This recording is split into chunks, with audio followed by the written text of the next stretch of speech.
stand by for action.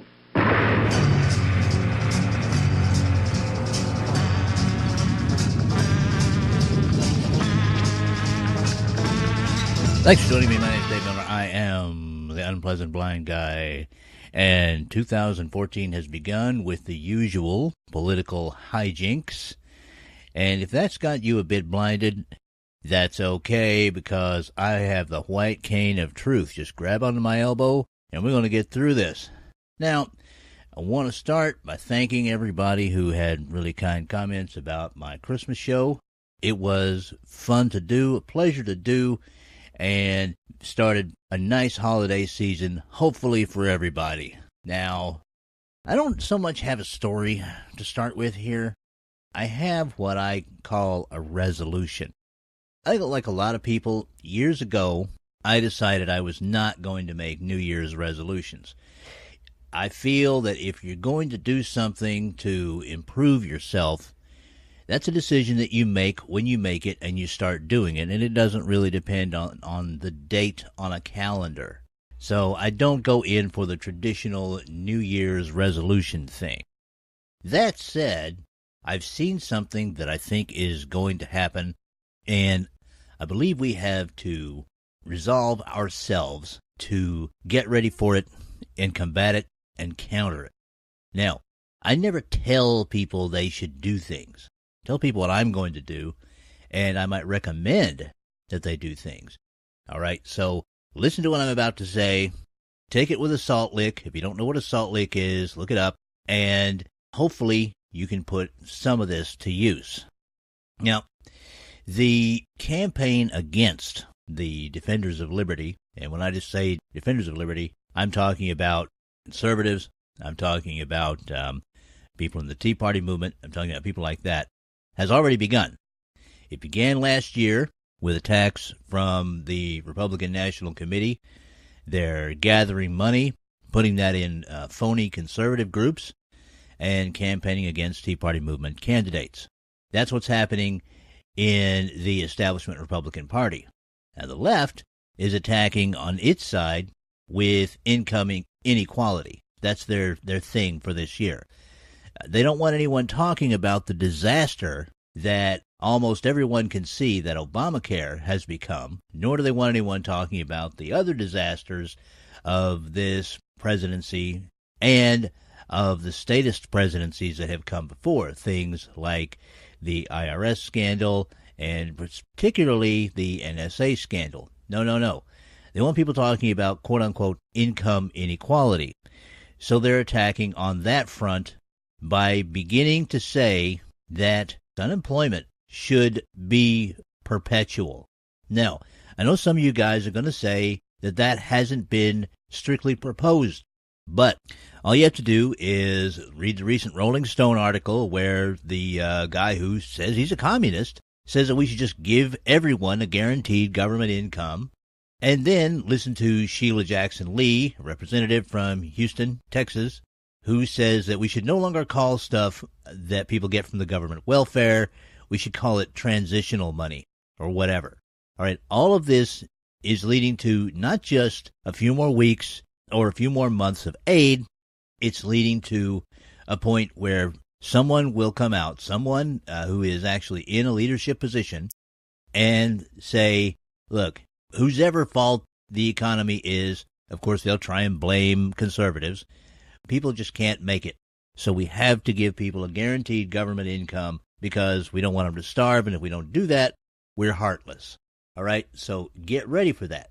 That attack may not come this year, but it is going to come at some point and some point soon. This year, it's still going to be income inequality.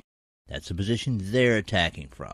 And sadly, good people, well-intentioned people, are being caught in the middle because no one wants anyone to starve or anything like that. But good people are being told that if we do not adopt socialist policies, it's all going to go down the tubes, not realizing that it's the very socialist policies that the progressives want us to adopt that are going to send us down the tubes. You don't believe that? Take a look at North Korea. Or, you want to stay in the West? Take a look at Venezuela. Socialist policies, socialist policies. All of these attacks began last year, and they ramped up and increased themselves this year, and it's only going to get worse. And one of the goals is going to be to make sure that you, as a conservative, you, as a defender of liberty, do not go out and vote.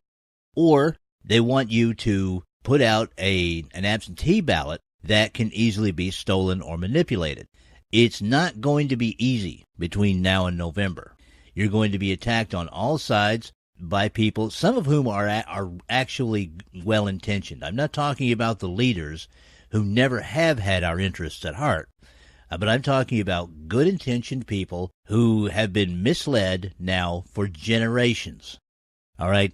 What I intend to do is resolve myself to vote. Research the candidates that I like, find someone to vote for, get up off my butt on Election Day in November, and go and vote. Now, a big argument that people are going to hear, I know I've heard it, is, well, it doesn't make any difference. They're all the same. Okay, I've got a counter for that. Now, how many of you folks out there know a veteran or respect veterans and what they've done for this country? I suspect quite a few. So let me ask you a question. And you can ask this question of people who tell you, well, it doesn't matter whether or not I vote. Everybody's the same. Why bother? Let me ask you the question. Would you go up to a disabled veteran, slap him in the face, and say, you suck? What you did not make a damn bit of difference. It just cost us money. And, if you think you're some kind of a hero, think again. You're a fool. And then spit in their face and then walk off. Would you do that? Because if people don't vote, that's exactly what they're doing. People joined the military for a lot of reasons, but one of the results was that you and I have the freedom to go out and vote on Election Day. And we have the ability, so far, still to vote for the people that we want. So, I am not going to disrespect the people who have served in uniform and the people who are serving in uniform now by just staying home in November. I don't care if there's a foot of ice on the sidewalks out here and there's a blizzard going on. I'm going out to vote, and I'm going to have researched the candidates that I'm voting for before I go. Will it take a little bit of time? Yes. But are those veterans and their sacrifices worth that time? Yes. Now, I'm going to use that, and I hope that some of that is helpful, maybe something that some of you guys can use in the fight that's coming ahead this year. I know November seems like it's a long way off, but in ways, it's going to be a very short time. Before you know it, it's going to be here in our face. Oh, and also, don't be sidelined by the distractions. The mind masters of the left in the media will find several to try and divert you, to try and make you concentrate on them and not on the wider issues. And one other thing, there are going to be literally thousands of candidates running for office in the United States of America. One or two of them are bound to say something stupid. It happens every election. But the manipulators of the progressive movement who are in our media understand this and will use the stupidest comments they can find to try and cast the conservative movement, the Tea Party movement, in as bad a light as possible. Be prepared for that. Respect those people who serve and have served. Get up on Election Day and go out having researched your candidates and vote. All right. Now I want to switch gears a little bit and talk about something I think that is fairly important.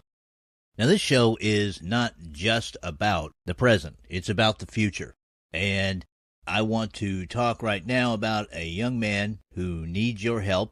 Being 18 years old can be tough in its way.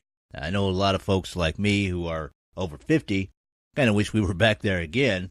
But we fail to remember sometimes that being 18 years old wasn't all about partying and everything else. It can be a tough time in life.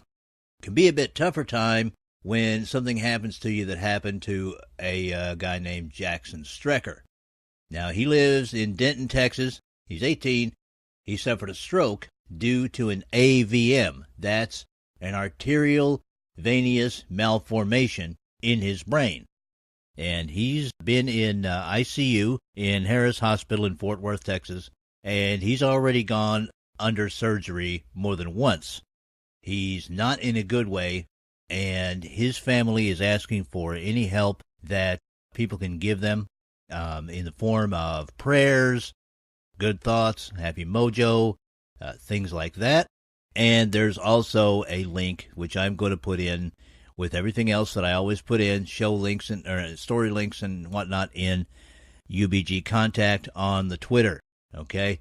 They have a nice YouTube video that's been made, a very well done video called Hope for Jackson.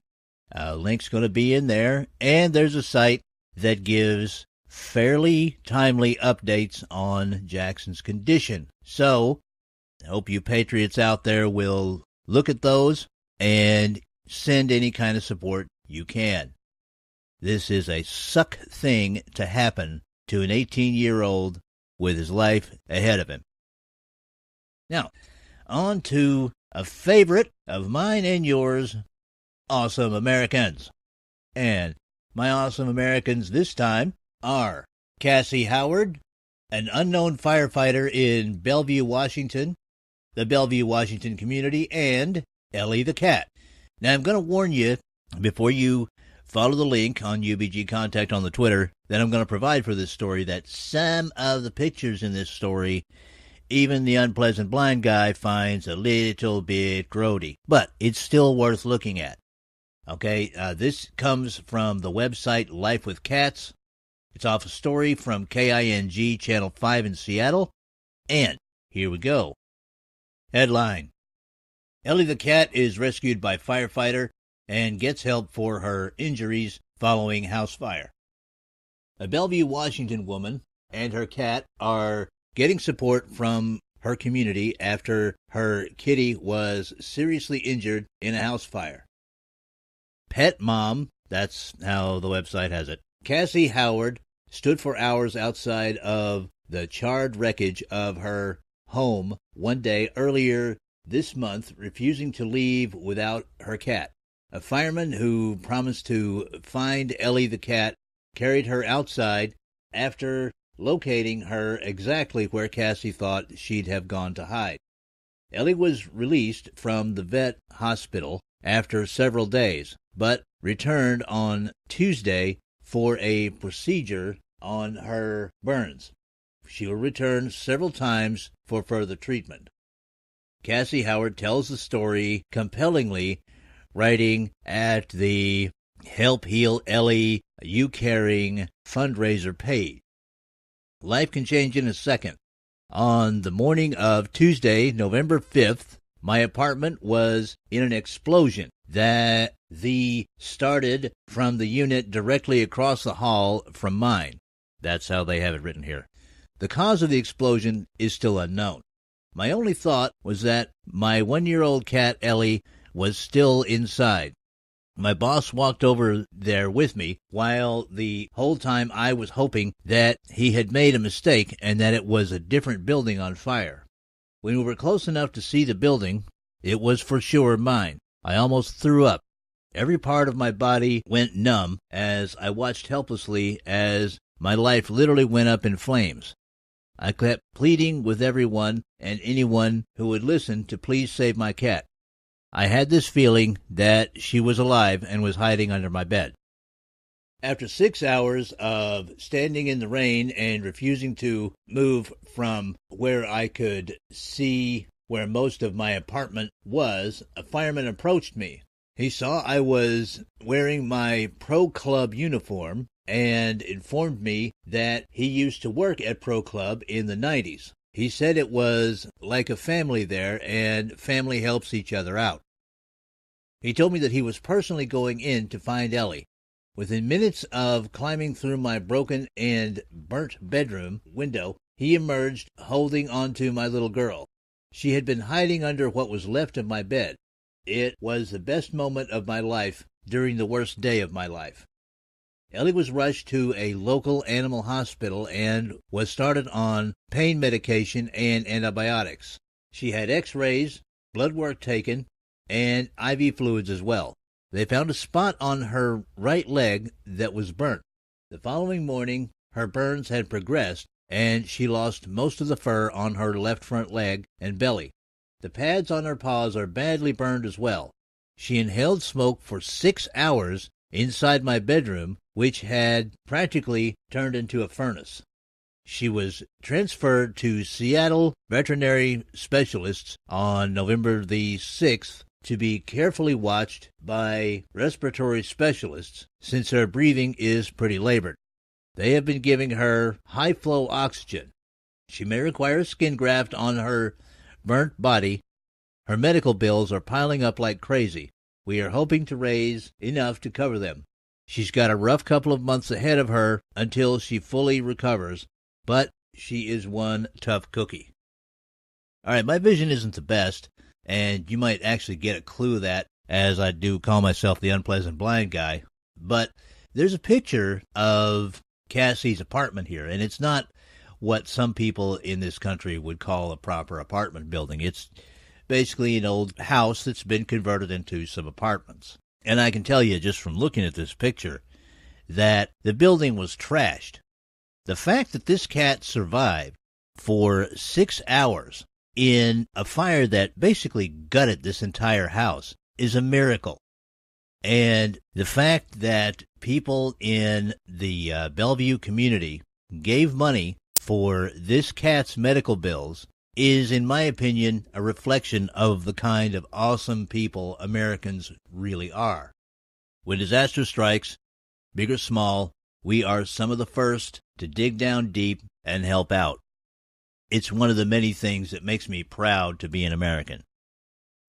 Well, all right, that's it for this inaugural 2014, The Unpleasant Blind Guy. I want to thank everyone for listening. Until next time, may your God go with you. Goodbye.